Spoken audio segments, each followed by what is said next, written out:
Behind you. I have only been driving for a year. I have never had to replace a broken part in my car. I have never even had my car break down. I've only ever changed my wiper fluid and filled my car up with gas. I mean, tonight was like any other night, was doing my regular routine of going to the gym, stopping at a gas station to grab a protein shake, and heading home to play video games.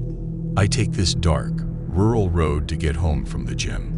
Aside from one intersection with a flashing red light and the odd house, the road is bleak and empty.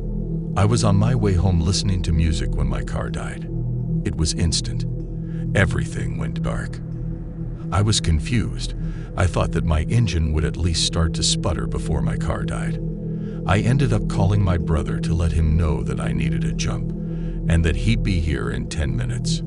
I decided, out of fear of animals, that I would lock myself in my car and distract myself on my phone until my brother arrived. I looked around at the darkness surrounding me. It was creepy. It was like I was in a tub of black paint, not a speck of light in sight.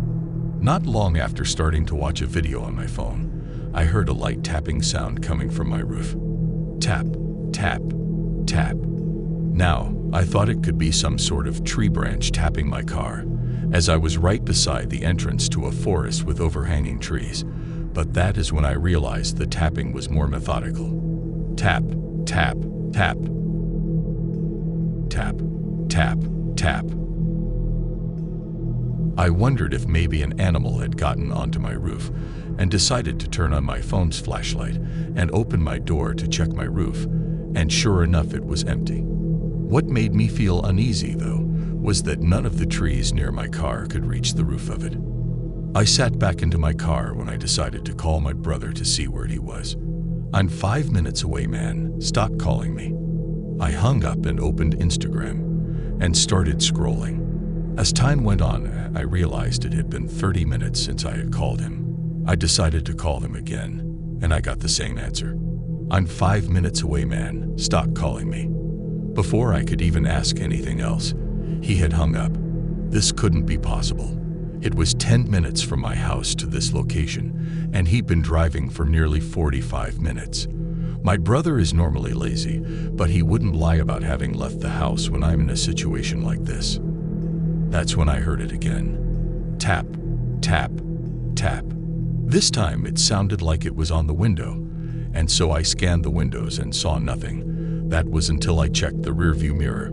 A dark figure filled the glass, and shining my phone's flashlight on it revealed its horrible features. Pale skin, milky white eyes devoid of any color, boasting an ear-to-ear smile.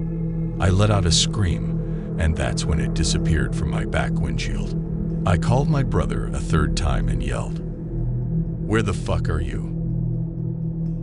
"I'm 5 minutes away, man. Stop calling me." And the phone hung up.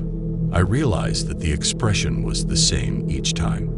I decided to call back again, but this time look at my phone. And to my surprise, when I clicked call under my brother's contact name, and that's when I realized what my phone said.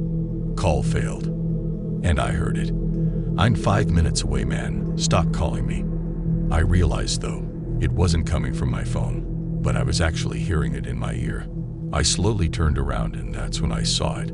This thing behind me, staring me in the eyes with a blood-curdling smile. He then repeated it in my brother's voice. "I'm here." I gripped the door handle and shoved it open, falling into the road. It was just then when the darkness disappeared and was taken over by light. I looked towards the light source and saw my brother's car pulling up behind mine. I could hear my heart beat thumping in my ears as my vision came in and out, a vignette surrounding what I could see. "What the fuck are you doing?" he said, getting out of his car laughing. "What?" I screamed, looking into my back seat. It was empty. "What's wrong?" my brother asked, more serious now. There was someone in my back seat," I said, panicking. My brother retreated to his car and grabbed his gun from his glove box. I checked my phone, and to my dismay, it was only 10 minutes after I called him. And there was only one call in my call history. Just at that time, my brother's car turned off, the darkness coming back. "What the fuck?" I heard him say. He flashed his phone flashlight on my back windshield. A smiling face drawn crudely in a thick red substance I could assume was blood, and small writing underneath reading, "Behind you. Behind you."